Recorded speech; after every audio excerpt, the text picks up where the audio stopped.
Hello everyone and welcome to this episode of the J Experience.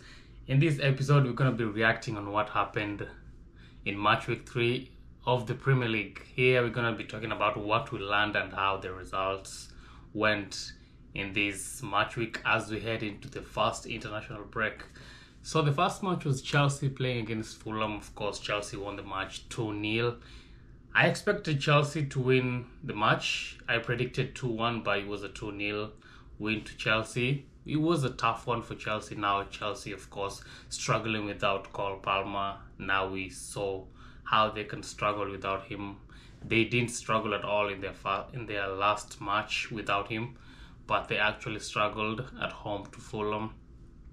But they managed to just edge it out and win 2-0. The next match was United playing at home to Burnley. This was a must-win match for Ruben Amorim and Manchester United. Of course, they dominated most parts of the match, going ahead but losing the lead. Playing really well, but they struggled also to keep Burnley out, conceding 2 goals and a last-minute penalty from the captain. Captain Fantastic just giving United the win and getting their first win of the season. Bryan Mbeumo getting his first Premier League goal for Manchester United at Old Trafford, and United also getting their first win of the season. The other match was Sunderland managing to beat Brentford 2-1. I thought this match was going to be a tight one, and I predicted a draw, but Sunderland just edged it out to a 2-1 win. That means Sunderland with 2 wins heading into the international break, which is pretty good for them. That now jump into top 6 with 6 points. It was a dramatic match with Dango Otara's goal being rolled out and having seen Kevin Shadow's penalty saved. So Sunderland just survived the scare and went on to win the match. Tottenham Hotspurs were playing at home against Bournemouth. We saw Bournemouth winning the match 1-0, of course, giving Tottenham Hotspur their first loss of the season. This means they have now lost a match this season. An early goal from Evan Nilsson managed to give Bournemouth all the 3 points, which he sees Bournemouth as one of the more successful sides travelling to London, having picked up a lot of points in their previous matches, in their previous travels to London.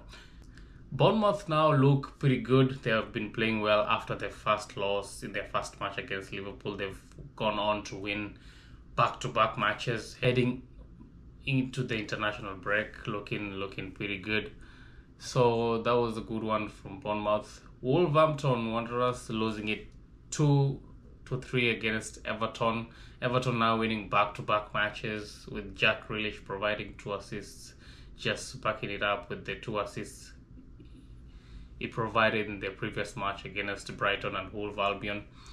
It was a good win for Everton, but a bad loss for Wolverhampton Wanderers, which sees them 3 losses out of 3 heading into the international break, just at the bottom of the table without a point, and 3 losses consecutively. Not a good show for Wolves. Let's see how it goes when they come back from the international break.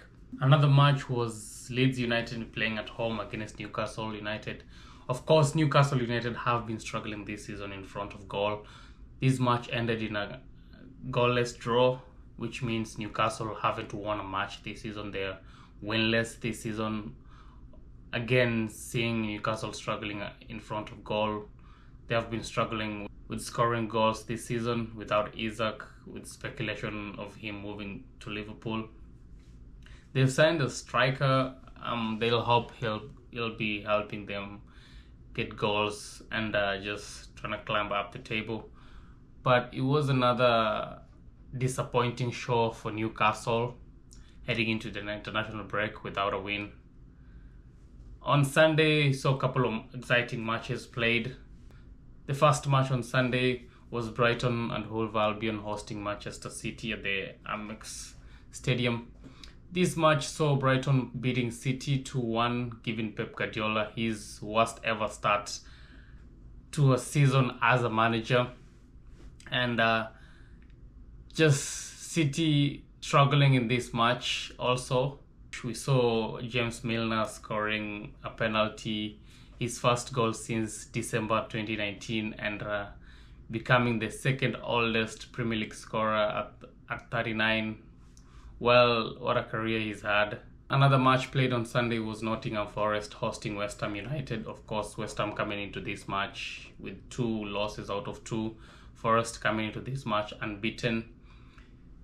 3 goals in the last 16 minutes were enough to give West Ham a 3-0 win against Nottingham Forest. Of course, jumping from the bottom of the table to 15th, heading into the international break. West Ham giving their manager a much-needed win, just ensuring their fans that they'll be fighting for places in this season. The biggest match of the weekend was Liverpool playing at home against Arsenal. It was a tight match. It was intense, scrappy at times, but it was a really, really good match to watch. Arsenal without Bukayo Saka and Martin Odegaard starting on the bench, went on to see Saliba leaving early with an injury, which was a setback for Arsenal. Liverpool struggled in the first half but came back to their groove in the second half. After a couple of struggles, Liverpool managed to get a goal from Dominic Szoboszlai, just a good free kick from long range, and managing to give Liverpool a win, which is 3 wins out of 3 going into the international break. Last match was Aston Villa playing at home against Crystal Palace, losing it 3-0 to Crystal Palace. Not a good show for Villa again.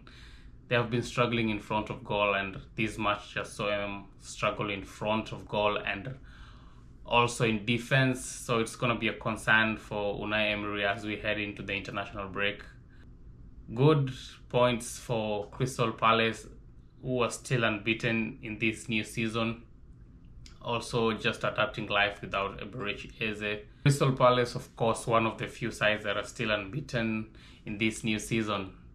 That's it from me in this episode. Thank you for watching. Like, subscribe and share. I'll see you guys in the next one.